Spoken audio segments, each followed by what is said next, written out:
زمانہ سمجھ رہا ہے کہ ہم نے کوئی نیا کام کیا ہے، ماہرین تعلیم یہ سمجھ رہے ہیں کہ ہم نے کوئی نیا کام کیا ہے۔ اللہ نے کام بہت پہلے سے کیا ہوا تھا۔ اللہ نے ہمارے مزاج کے مطابق قرآن بھی رکھا ہے، اہل بیت بھی رکھا ہے۔ قرآن کی آیتوں کو دیکھتے رہو، اہل بیت کی تصویروں کو دیکھتے رہو، تمہیں علم حاصل ہو جائے گا، تمہاری معلومات میں اضافہ ہو جائے گا۔ تو سب سے پہلا نقص جو ہے انسان کے اندر، مجھے نہیں معلوم میری بحث آج مکمل ہو پائے گی یا نہیں، سب سے بڑا نقص انسان کے اندر ہے وہ ہے جہالت۔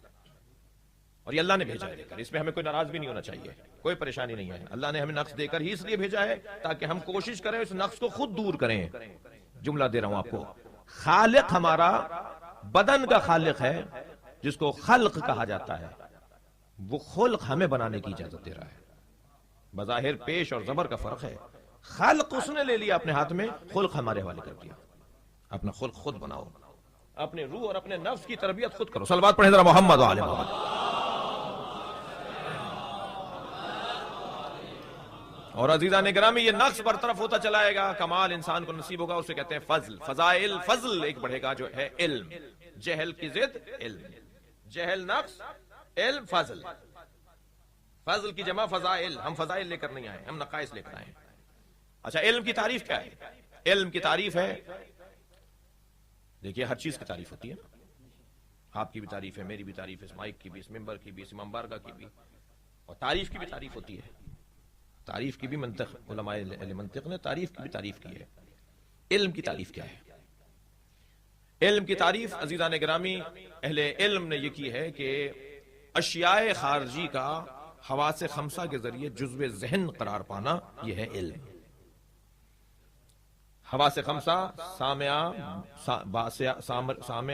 باصرہ، ذائقہ، شامہ، لامسہ، یہ 5 چیزیں، مس کرنے کی صلاحیت، سونگنے کی صلاحیت، چکھنے کی صلاحیت، سننے کی صلاحیت، دیکھنے کی صلاحیت، یہ 5 حواس جو ہیں حواس خمسہ، ان کے ذریعے اشیاء خارجی اگر ہمارے ذہن کے اندر حصہ بن جائیں تو یہ ہے علم۔ علم کی تعریف یہ ہے۔ K2 کا پہاڑ دیکھا اور ایک مرتبہ 10 سال بعد بھی کسی نے کہا کہ K2 کا پہاڑ کیسا ہے تو فوراً بتانا شروع کر دیا ایسا ہے۔ وہ جو ذہن کے اندر K2 کا پہاڑ ہے وہ ہے علم، پہاڑ نہیں ہے اندر۔ پہاڑ اگر مانیں گے تو جگہ اتنی چاہیے جتنا بڑا پہاڑ ہے، وہ ہے علم۔ پہاڑ باہر ہے، وہ ہے علم، جزو ذہن ہو گیا اس کا علم، اس کا جو تصور ہے۔ صلوات پڑھیں ذرا محمد و آل محمد۔ ابو ظہبی ہو کر گئے، اب پوچھا بھائی ابو ظہبی کیسا ہے، تو ایک مرتبہ معلوم ہوا کہ فوراً بتانا شروع کر دیا وہ ابو ظہبی اور ہے اور یہ علم اور ہے۔ یہ علم ہے ابو ظہبی کا، ابو ظہبی نہیں ہے، ایسا ہی ہے۔ اسی طرح آپ مس کرنے سے، ذائقے سے، شام ماسا چکھنے سے، ان چیزوں سے جو چیزیں اپنے ذہن میں بٹھا رہے ہیں، وہ جب ذہن میں بیٹھ جاتا ہے تو وہ علم ہوتا ہے فلاں چیز کا، لہٰذا وہ جگہ نہیں گھیرتا۔ علم جگہ نہیں گھیرتا، علم کیونکہ مجرد چیز ہے، وہ جگہ نہیں گھیرتی جی، مادہ جگہ گھیرتا ہے، علم جگہ نہیں گھیرتا۔ آپ کے اور میرے ذہن میں جتنی معلومات ہے اگر اسے ہم کاغذ پر اتارنا شروع کر دیں تو ہمارے ذہن میں اتنی معلومات ہے کہ ایک لائبریری تیار ہو جائے گی خود ہمارے ذہن سے نکلی ہوئی چیزوں کی، اتنی معلومات ہمارے ذہن کے اندر ہے۔ تو یہ علم جو ذخیرہ ہے ہمارے ذہن کے اندر، یہ جب خارج ہونے لگتا ہے، باہر آنے لگتا ہے، داخل تو ایسے ہوا ہے 5 چیزوں کے ذریعے سے، ایسے ہی ہے، جب یہ نکلنا چاہتا ہے تو نکلنے کا کیا ذریعہ ہے اس کے پاس؟ اس کے پاس نکلنے کا ذریعہ ایک ہے زبان اور ایک ہے عزیزان گرامی قلم۔ یہ قلم کے ذریعے سے نکلتا ہے، صلوات پڑھیں ذرا محمد و آل محمد۔ اور ایک ذریعہ خروج علم کا، علم کے خارج ہونے کا ایک ذریعہ ہے زبان، اور ایک اور ذریعہ بھی ہے، یہ تو معروف ہے جو سبھی بولیں گے وہ ہے، لیکن معصوم فرماتے ہیں کہ ایک اور ذریعہ بھی ہے علم کے خارج ہونے کا، وہ ہے کردار۔ تو مجھے کہنا ہے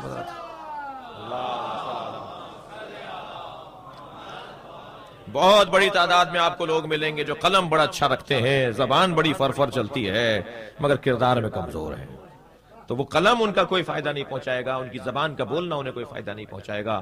لہذا معصوم نے فرمایا کونوا دعاۃ الناس بغیر السنتکم، لوگوں کو بغیر زبان کے دعوت دو۔ یا رسول اللہ بغیر زبان، صلوات پڑھیں ذرا محمد و آل محمد۔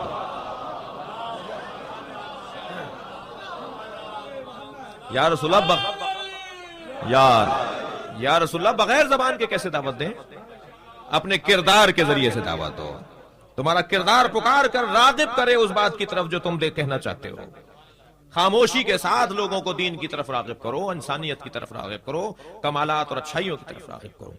تو علم اگر کردار کے ذریعے سے ظاہر ہوتا ہے تو اس کی پختگی کچھ اور ہے، زبان کے ذریعے ظاہر ہو اس کا اثر کچھ اور ہے، قلم کے ذریعے ظاہر ہو اس کا اثر کچھ اور ہے۔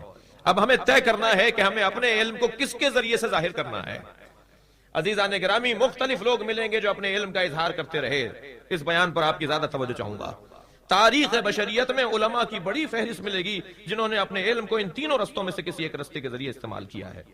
بڑے بڑے دانشور گزرے ہیں جنہوں نے سینکڑوں کتابیں لکھی ہیں، بڑے بڑے دانشور گزرے ہیں جنہوں نے بہترین تقریریں کی ہیں اور مارکۃ الآراء خطابات ہیں، اور عہد بن گئے معاشرے کے لیے، وہ ایک سکہ بند وجود بن گئے۔ ان کی تقریریں، ان کے خطابات اتنے حسین ہوا کرتے تھے۔ لیکن عزیزان گرامی، جو تقریروں کو ہی محدود کر کے رہ گئے اور تقریروں میں ہی محدود رہ گئے اور اپنے علم کو تقریر کے ذریعے سے ہی بیان کرتے رہ گئے، وہ کچھ بھی تھے، بڑے تھے، عظیم تھے، معتبر تھے، لیکن آج ان کا وجود نہیں ہے۔ توجہ ہے؟ اور جنہوں نے قلم کے ذریعے سے کچھ کیا، ان کا وجود کچھ باقی ہے، اس لیے کہ صفحہ باقی ہے۔ وہ کہاں باقی ہے؟ صفحہ باقی ہے۔ صلوات پڑھیں ذرا محمد و آل محمد پر۔ لیکن سب سے زیادہ مؤثر جن لوگوں نے اپنے علم کا اظہار کیا ہے وہ کردار سے تبلیغ کرنے والے لوگ ہیں۔ ہو نہیں سکتا کوئی صاحب علم، کوئی صاحب کردار ہو اور وہ صاحب علم نہ ہو، نہیں ہو سکتا۔ تو وہ جو کردار کے ذریعے سے جنہوں نے اپنے علم کا اظہار کیا ہے، ان کی تاریخ ہی کچھ اور ہے۔ اب میں آپ سے ایک سوال کرتا ہوں کہ میں اور آپ تو اگر عالم اور دانشور ہو جائیں تو کتاب لکھتے ہیں، تقریر کرتے ہیں، خطاب کرتے ہیں، کیسے مولانا ہیں، کیسے مولوی ہیں، کیسے دانشور ہیں، تقریر نہیں کرنی آتی؟ کیسے عالم ہے، کوئی کتاب نہیں لکھی؟ کیسے عالم دین ہیں، انہوں نے کوئی تحریر پیش نہیں کی؟ یعنی ہم تقریر اور تحریر کے ذریعے اپنے علم کا اظہار کرتے ہیں۔ کبھی مولا علی نے کتاب لکھی؟ حضرت ابراہیم نے کتاب لکھی؟ حضرت آدم نے کوئی کتاب لکھی؟ کسی ایک نبی کی کتاب کا نام تو بتائیے۔ اور کسی میں دم ہے تو کہیں کہ وہ عالم نہیں تھے؟ وہ تو عالم ایسے تھے جو وہاں سے پڑھ کر آئے تھے۔ یعنی میرے اور آپ کے علم کو تو شبہے کی نگاہوں سے دیکھا جا سکتا ہے، یہ علم ہے یا شعبدہ بازی ہے؟ صلوات پڑھیں ذرا محمد و آل محمد۔ لیکن انبیاء کرام کے علم کے اوپر کوئی تبصرہ نہیں کر سکتا کہ وہ علم نہیں تھا، وہ علم ہے۔ کسی نبی نے کوئی کتاب نہیں لکھی، نبی نے ہماری کتاب نہیں لکھی۔ آپ لوگ اگر تھک کر نہیں سن رہے تو ایک اور بات کروں، ہمارے اللہم صلی علی محمد و علی، ہمارے نبی نے تو عزیزان گرامی کبھی قلم ہاتھ میں نہیں لیا۔ دو چیزیں تو پیغمبر نے کبھی ہاتھ ہی نہیں لگایا ان کو، نہ تلوار کو ہاتھ لگایا نہ قلم کو ہاتھ لگایا، اس لیے کہ تلوار بھی علی کے حوالے کی اور قلم بھی علی کے حوالے کیا۔ صلوات پڑھیں محمد و آل محمد پر۔ اب میری مجبوری ہے کہ میرے پاس صرف 5 منٹ مصائب کے رہ گئے ہیں، اس لیے میں جو ہے وہ اس سے زیادہ فضائل نہیں پڑھ سکوں گا۔ بڑی حسین بحثیں ہیں، جو اللہ کرے بات آ سکے اور کل ربط بن سکے تو بات کریں گے، ورنہ ربط نہیں ہوگا تو کوئی اور بات کریں گے۔ ایک صلوات پڑھیں محمد و آل محمد پر۔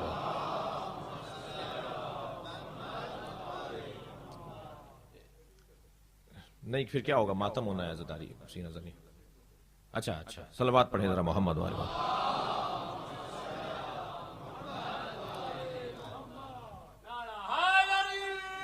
یاد پیغمبر نے کبھی کوئی کتاب پیغمبروں کی نہیں ہے، نبیوں کی کوئی کتاب نہیں ہے۔ نہج البلاغہ مولا کی کتاب ہے؟ نہیں، نہج البلاغہ مولا علی کی کتاب نہیں ہے۔ اچھا جملہ ہے نقن صاحب کا، علامہ نقن صاحب کا بڑا حسین جملہ فرماتے ہیں، نہج البلاغہ علم علی کا نام نہیں ہے، کشکول سید رضی کا نام ہے۔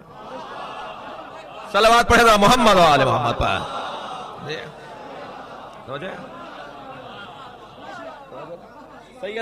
سید رضی رحمت اللہ علیہ مولا علی کے دروازے پر کشکول لیے کھڑے ہیں، جو اس میں مل گیا اس کا نام نہج البلاغہ رکھ دیا۔ مولا علی نے کتاب نہیں لکھی ہے، پیغمبر نے تو قلم ہاتھ میں نہیں لیا۔ میں آج کیسے بتا سکوں گا کہ قلم کیوں نہیں لیا آپ نے؟ پیغمبر نے نہ تلوار ہاتھ میں لی نہ قلم آپ نے ہاتھ میں لیا۔ پیغمبر نے 2 چیزیں ہاتھ میں نہیں لی، ہاتھ ہی نہیں لگایا، دور دور رہے۔ تلوار اس لیے سرکار نے ہاتھ نہیں لگایا تلوار کو، اس لیے کہ جو رحمت للعالمین ہو اس کے ہاتھ میں تلوار کیسے آئے گا؟ اللہم صلی علی محمد۔ آپ عالمین کے لیے رحمت ہیں تو دشمن بھی تو عالمین میں ہیں، مخالف بھی تو عالمین میں ہیں، مارنے والے بھی تو عالمین میں ہیں۔ وہ مارتے رہیں، ہم نہیں ماریں گے اس لیے کہ ہم رحمت ہیں۔ تو پیغمبر نے تلوار ہاتھ میں نہیں لی، ضرورت مکمل کرنے کے لیے مولا علی کے ہاتھ میں تلوار دی، اور تلوار بھی اس انداز سے مولا علی کے ہاتھ میں دی کہ تلوار اگر معمولی تلوار ہوتی تب وہ جو چاہوں گا۔ تو عزیزان گرامی کہتے کہ سب کے ہاتھوں میں تلواریں تھیں، تلواروں کا دور تھا، تلواریں بنانے کے ماہر تھے، تلوار گھر گھر میں بنائی جاتی تھی، لیکن پروردگار عالم نے اعلان کر دیا تلواریں بہت ہیں الا ذوالفقار، ہمارے نزدیک تو کوئی تلوار ہی نہیں ہے سوائے ذوالفقار کے. اللہ کے نزدیک اگر تلواروں کے دور میں اگر اللہ انکار کر رہا ہے کوئی تلوار ہی نہیں ہے تو آپ اندازہ کریں کہ اس تلوار کے اندر دم کتنا ہوگا. اب حق ہے نا اس تلوار کا کہ وہ مولا سے باتیں کرے. صلوات پڑھے تو محمد و آل محمد پر. اور اسی طرح سرکار نے قلم بھی ہاتھ میں کبھی نہیں لیا. قلم کو ہاتھ ہی نہیں لگایا سرکار نے.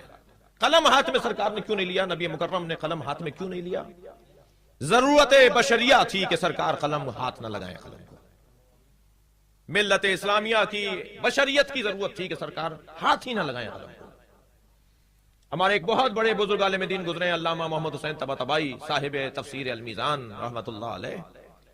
ان کے فرزند بیان کرتے ہیں کہ ہر کچھ مدت کے بعد، ہر کچھ دن کے بعد میرے بابا مجھے کچھ کاغذ دیتے تھے اور کہتے تھے جاؤ اسے کنویں میں ڈال کر آ جاؤ. اور میں وہ کاغذ کنویں میں ڈال کر آ جاتا تھا. کئی مرتبہ ڈال کر آیا. ایک دن ڈالنے جا رہا تھا، کنویں میں پھینکنے جا رہا تھا کہ ایک صفحہ کچھ مڑا ہوا تھا، اس میں مجھے محسوس ہوا کوئی مصرع لکھا ہوا ہے. اسے سیدھا کیا تو بہترین نظم تھی، بہترین ادبیات کا شاہکار ان کی نظم. دوسرا کاغذ دیکھا تو ایک اور نظم، پھر تیسرا کاغذ نظم ہی نظم، بہترین کلام، بہترین شاعری، اور ایک ایک مصرع بولتا ہوا، ایک ایک شعر ان کا پکارتا ہوا، ادبیات کا شاہکار کلام. کہنے لگے میرا تو دل نہیں کیا کہ میں جا کے اسے کنویں میں ڈال دوں. میں اسے واپس لے آیا. میں بابا کے سامنے آ کے بیٹھا. بابا آپ نے مجھے کہا تھا کنویں میں ڈال دوں. کہنے لگے ہاں پہلے بھی تو ڈال کر آئے ہو. کہ وہ پہلے جو ڈال کر آئے ہو کاغذ وہ بھی یہی تھے. کہاں وہ بھی یہی تھے، میرے شعر ہیں. اللہ نے مجھے شعر کہنے کی صلاحیت دی ہے. جب میں شعر کہتا ہوں اور جمع ہو جاتے ہیں تو میں تم سے کہتا ہوں اسے کنویں میں ڈالو. کہا بابا کیا ماجرا ہے؟ اسے رکھیے، دیوان بنے گا، لوگ استفادہ کریں گے. کہنے لگے تمہیں نہیں پتا میں قرآن کی تفسیر لکھ رہا ہوں. تفسیر قرآن کے ساتھ میرا دیوان آئے گا تو لوگ کہیں گے شاعر نے تفسیر لکھی ہے. کیا لکھی ہوگی؟ اللہ اکبر. عزیزان گرامی، پیغمبر نے قلم کیوں نہیں لیا ہاتھ میں؟ جس کے لعاب دہن سے علی سلونی کا دعویٰ کرے، جس کے لعاب دہن سے علی اتنا بڑا عالم ہو جائے کہ کائنات کا علم علی کے پاس آ جائے، اس نبی نے قلم ہاتھ میں اس لیے نہیں لیا کہ اگر قلم ہاتھ میں لیا ہوا کسی نے دیکھ لیا ہوتا تو کہتے قرآن خود لکھا ہے انہوں نے. اللہ کا کلام نہیں ہے، یہ انہی کا کلام ہے. اللہ کا کلام رہے، ہمارا کلام نہ ہونے پائے. صلوات پڑھے محمد و آل محمد.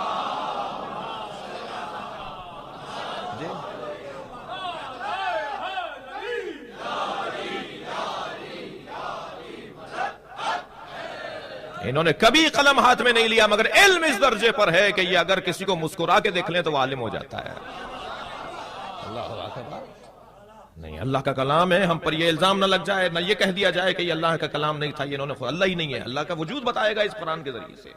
یہ قرآن اللہ کا وجود بتائے گا. اگر ہم نے قرآن کو مشکوک بنا دیا تو پھر اللہ کے وجود پر بحث ہونے لگے گی. ہم قلم ہی ہاتھ میں نہیں لیں گے. کوئی ایک لے کر آؤ جس نے ہمیں ہاتھ میں قلم لے دیکھا ہو. توجہ کر لیا آپ نے؟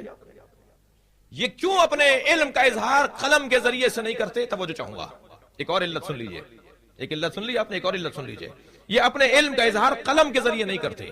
یعنی میں یوں کہہ دوں کہ یہ اپنے علم کا اظہار کاغذ پر نہیں کرتے، پیکر پر کرتے ہیں. ہاں علی نے کتاب لکھی ہے، محمد مصطفیٰ نے کتاب لکھی ہے. نبی کی کتاب کو سلمان فارسی کہتے ہیں، علی کی کتاب کو مالک اشتر کہتے ہیں. صلوات پڑھے محمد آل محمد. توجہ کر رہا ہے؟ کتابیں لکھی ہیں. یہ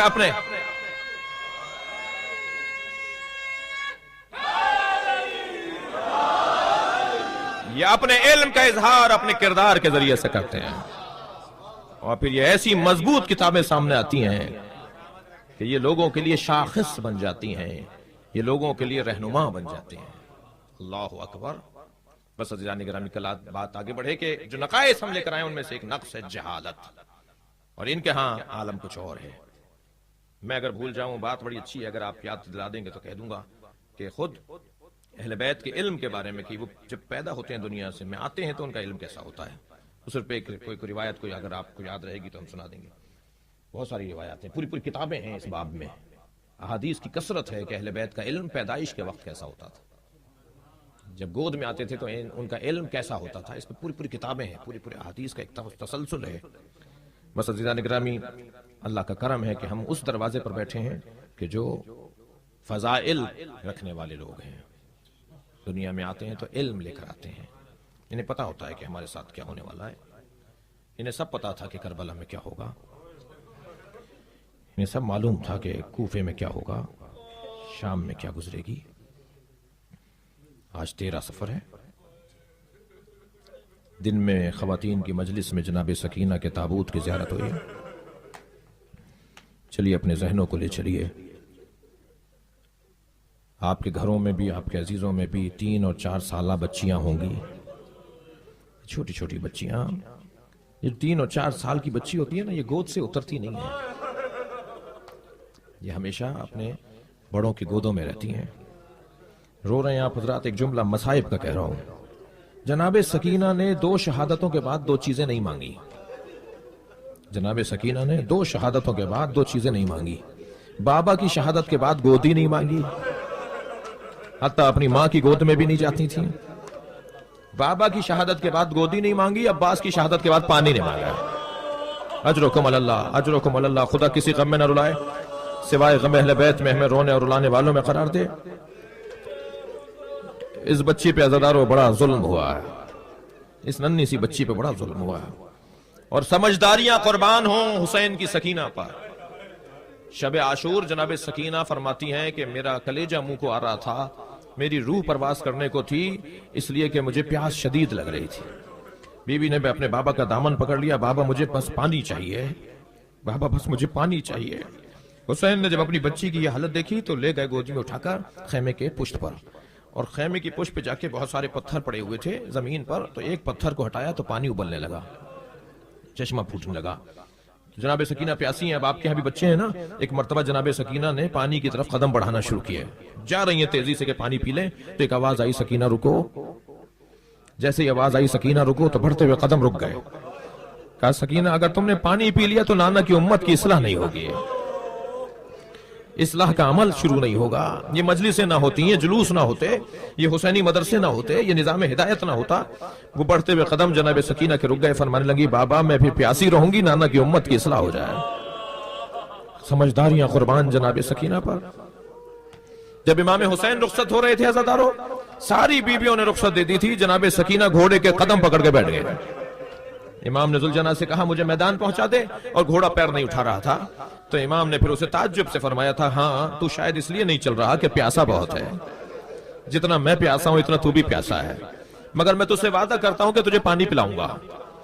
چل میں تجھے نہر فرات پر پانی پلا کر لاؤں گا, اور پھر مجھے میدان میں پہنچا دینا. یہاں پر آیت اللہ رسولی محلاتی نے بڑے عجیب باب لکھا ہے. فرماتے ہیں جب امام حسین نے یہ کہہ دیا تھا نا کہ میں تجھے پانی پلا کے لاؤں گا, میں جتنا پیاسا ہوں اتنا تو بھی پیاسا ہے, تو ذوالجناح سے کہہ دیا تھا حسین نے کہ پانی پلا کر لاؤں گا. تو جب میدان میں اترے ہیں تو امام نے پہلا رخ کیا ہے نہر کے کنارے. امام فرات پر پہنچے ہیں, گھوڑے کو اتار دیا فرات کے اندر, اور فرمانے لگے, آواز دے کر ذوالجناح سے کہا پانی پی لے, میں نے تجھ سے چلتے ہوئے وعدہ کیا تھا میں تجھے پانی پلاؤں گا. ذوالجناح سے کہا پانی پی لے, تو ذوالجناح نے ایک مرتبہ امام حسین کی طرف رخ کیا, اللہ اکبر, اشارہ کیا مولا آپ پیاسے ہیں. تو عجیب جملہ لکھ رہے ہیں آیت اللہ رسولی محلاتی, عجیب جملہ لکھ رہے ہیں. وہ فرماتے ہیں جب ذوالجناح نے اشارہ کیا کہ آپ پیاسے ہیں, تو امام نے فرمایا پہلے تو پانی پی لے پھر میں پی لوں گا. وہ فرماتے ہیں حسین کہہ رہے ہیں یہ, اگر ذوالجناح پانی پی لیتا تو حسین کو پانی پینا تھا. حسین وعدہ کر رہے ہیں نا, حسین بول رہے ہیں پہلے پانی پی لے, اگر تو نے پی لیا تو میں بھی پی لوں گا. اگر یہ پانی پی لیتا تو حسین کو پانی پینا تھا, لیکن جب امام نے کہا نا پانی پی لے میں بھی پی لوں گا, تو اس نے ایک مرتبہ رخ کیا ہے خیموں کی طرف.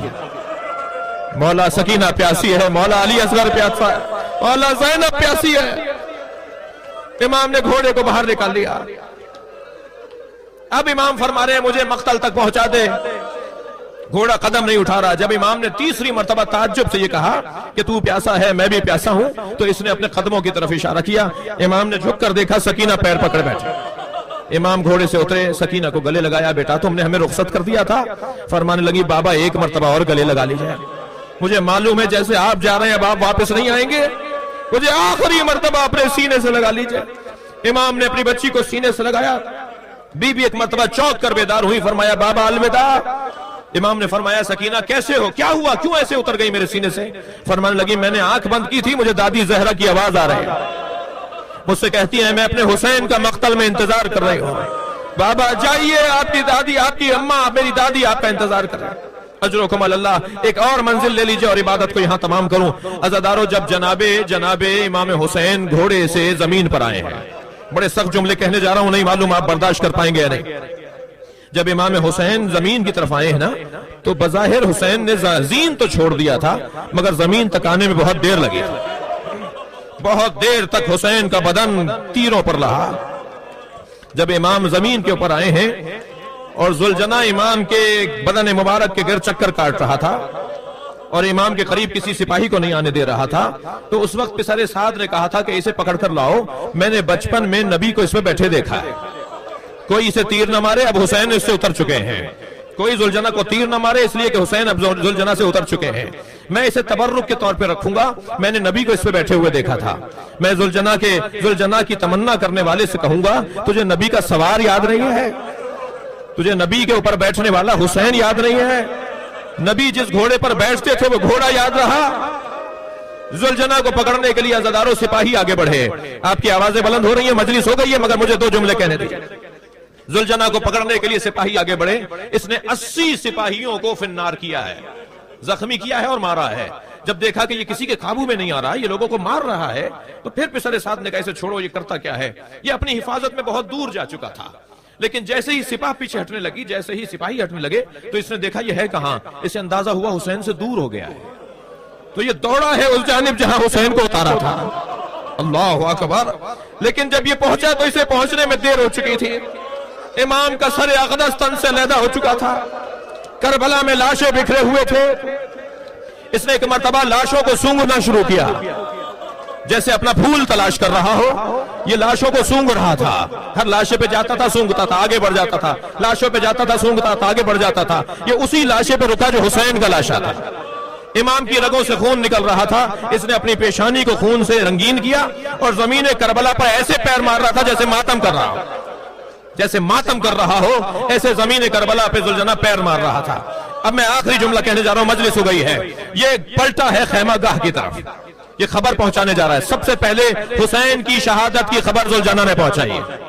بچوں کو، بیویوں کو سب سے پہلے ذوالجناح نے جا کے بتایا کہ حسین شہید ہو گئے. اب میں آپ سے ایک سوال کر رہا ہوں. آپ نے بہت سنا ہے، بہت بولا ہے، بہت دیکھا ہے کہ بیٹیوں کو باپ سے محبت ہوتی ہے، باپ بھی بیٹیوں سے بہت محبت کرتے ہیں. میں نے مقتل میں دیکھا ہے کہ باپ سے بیٹی کو، بیٹی کو باپ سے کتنی محبت ہوتی ہے. ذوالجناح جناب زینب کے خیمے پر نہیں گیا. اجرکم اللہ، اجرکم اللہ. ذوالجناح جناب رباب کے خیمے پر نہیں گیا. ذوالجناح کسی بہن کے خیمے پر نہیں گیا. ذوالجناح سکینہ کے خیمے پر گیا اور باہر جا کے اس نے پیر مارنا شروع کیے، گلے سے آواز نکالنا شروع کی. بی بی نے فوراً خیمے کا پردہ ہٹایا. جناب سکینہ در خیمہ پر آ گئی. سامنے بابا کے گھوڑے کو کھڑے ہوئے دیکھا. گھوڑا بتا رہا ہے کہ بابا گرے ہیں، اترے نہیں ہیں. اترنے والا اور ہوتا ہے، گرنے والا اور ہوتا ہے. زین ڈھلکا ہوا ہے، رکابیں زمین پر خط کھینچ رہی ہیں. انتہائی وقار کے ساتھ بی بی نے قدم اٹھائے اور گھوڑے کے قریب جا کر اتنا کہا، اتنا بتا دے میرے بابا کو پانی پلا کر مارا یا میرے بابا کو پیاسا مار دیا؟ اے ذوالجناح، میرا بابا پیاسا بہت تھا. اللہ لعنت اللہ علی قوم الظالمین فَسَيَعْلَمُ الَّذِينَ ظَلَمُوا أَيَّ مُنْقَلَبٍ يَنْقَلِبُونَ. یا اللہ، یا اللہ، یا اللہ، ان آوازوں پر رحمت نازل فرما. رونے والوں کی توفیقات میں اضافہ فرما. ہم سب کی عاقبت بخیر فرما. امام زمانہ کے ظہور میں تعجیل فرما. ماتم حسین یا حسین.